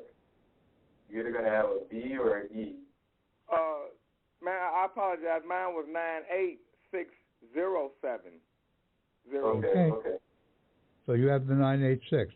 That's what Jackie says is a foreign grantor trust. And I called mine in to double check mine, and then they told me mine was a foreign grantor trust. Okay. ID. And as a matter of fact, I have a friend. He got a 66 dash number, and we called his back in, and they told him that was a foreign grantor trust number as well. So I was amazed to find that out myself. So, wow. Okay. Well, I got a number that was in the 30s, and they said I had to go contact them and fill out some form. I have to go locate that file. What was that? What form did they say you have to fill out? No, they just said I had to write a certain address. They didn't say which form I had to use. Well, I see my man did whatever it took to get his. So Man, I did, because I called him a million times before I got mine one time. Yeah, sure. Okay. No, you did good. You did whatever it took to get it. And now that you have all the keys, you're not going to have too much problems. And what he meant by foreign, we're not in the District of Columbia, guys. Okay? Yeah, it's only a 10-mile range. We outside the District of Columbia. That's what they mean by certain citizens. They stay within that district. Well, actually, it's more technical than that. Either a resident of the Washington, D.C., right, or a federal employee. Right. I looked that up. And I kind of figured what he was saying. But this young man or that you got him a Canada address. That you reside that's a pretty good ideal too. You reside in a federal zone, probably like a military base. Yeah. Well, when you use your zip code number without the brackets, they automatically say that you no, on the military base. Patrick doesn't agree with that. That the zip code is not a federal zone identification. It's actually your banking routing number. Yeah, I know, but what I'm saying, they play that kind of game. They do. Some do. That's all I'm saying. I'm not saying that, what they're doing is correct, because their whole thing is based on illusion and lies and to keep you off balance. Oh yeah. And the young man, what he did was a very good idea. That was a good idea. Someone on another group today posted the actual words of Plato when he describes the cave that we're all sitting in. Oh, I might have to check that out. And it's actually not very long. And it amazed me. It really is very, it applies directly to what we're doing today. I always took it as Plato describing how philosophy works, how we learn from the specific facts that we see, and then we learn to generalize to universal principles and form hypotheses and design experiments and run tests and verify what's going on, and that's how we figure out how the world works. But actually, he's saying that in the cave, you basically have a puppet show being run, and there's a light behind it casting shadows and outlines on a 2D screen. Right. So you have three levels of distance from the truth. First, it's a puppet show, which isn't real. These only having outlines and outlines, and then that's on a 2D screen where you lose all perspectives. Yes. And that people in the cave are bound to their chairs and can't turn their heads to see what's behind them. And so all they can do is talk with each other and converse about these shadows and come up with their own bullshit theory about what it means.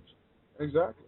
Because basically everything we learn is from nature. And that if you went and took one of the individuals and released him from his chair and took him outside, first he would be blinded by the light and he couldn't see anything.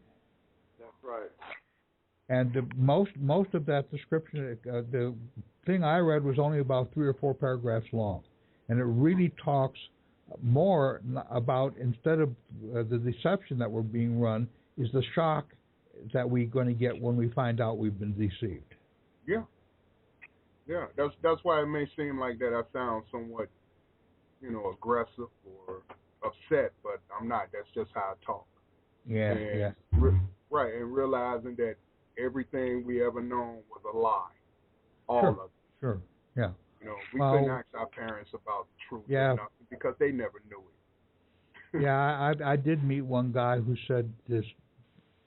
His parents actually taught him this stuff from the time he was a young kid. Wow. And so, can you imagine the benefit someone would have being taught like that? A lot. A lot. Everybody around him should be kings and queens. For lack of a better word. Yeah. You would think so. Yeah. You would think so. I want to say one more thing, everybody. Patrick was right about everything because, they have a certain series of questions that they must ask you so that they can know that you know what you're talking about, so that they can give you that number.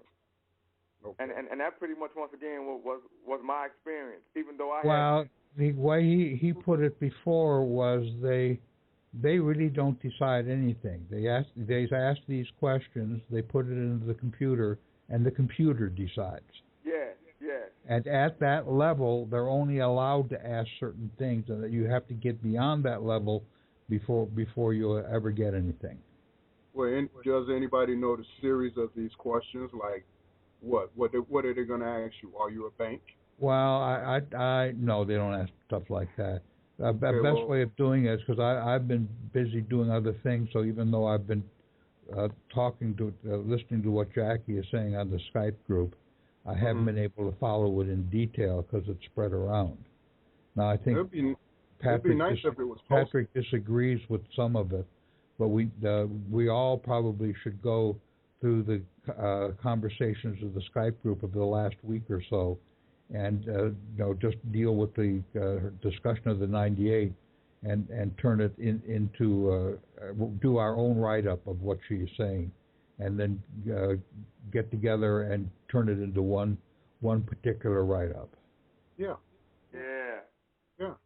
It sounds like a great idea. The questions asked are quite easy. They pretty much just ask you for your name, the location of the trust, and your social security or social or EIN. That's pretty much it. But the young man just said they didn't ask him for his social security number. I mean, it's a dead entity. Well, they did ask him. He said he didn't have it. Oh, okay. Because you ain't supposed to have no social security number if you're a foreigner. Right. Because it's a dead entity. Why would you want to keep possession of something that's dead? Right. So that's a good answer. I appreciate you saying that, young man. So the issue today, I tried to get me a phone today under my estate number. And don't get me wrong, I already know how the system go, how they need their social security number so they can place bonds on it. But I just called myself trying to have a little fun with it just to see how far I could go with it. and they hooped and hollered and pissed and pot and all that old stuff talking about we cannot do anything unless you got a social security number. They're wrong. The law says that the social security number is not required for an SS4. That's exactly what I said, Tom. And they still refuse to proceed. I mean, what I'm trying to say is, we can't do anything. We can't check your credit report and this, that, and other, and we need your social to check your credit report. No, they don't need it. Actually had success with going into Verizon. He set up a business account under his estate EIN and he was on the phone with the legal department for, I think he said, like an hour and a half or 2 hours working this thing out. Wow. Who said that? And he walked out with all of his material and the account set up and everything was legit. Who was this? His name is David Clarence. Oh, okay. Oh, yeah, Mr. Clarence. Yeah. He's a good guy. He's a good guy because he pretty much that man got some knowledge too, you know. But and he used this estate number to do this. He uses a state number to do it. Mm. But he set it up under a business account, but he, after speaking to an agent, he said that maybe it would be best if I discuss this with your legal department. And then he was on the phone with them explaining everything for like 2 hours, however long it took for them to process it. Mm. Wow. Now these are his words from an audio he had some time ago. Right, but his word for it, or at least me, I wouldn't be able to handle a legal department for 2 hours. I mean, but that makes more sense if you're talking about a business account rather than an individual account. Right. Especially since it's like an employee identification number. That makes a lot more sense. Well, he also does the executive letters, and that has more power than any court system. And I'm going to turn off the recording. That's how he addressed certain things, you know. So, you know, I have listened to him, but I pretty much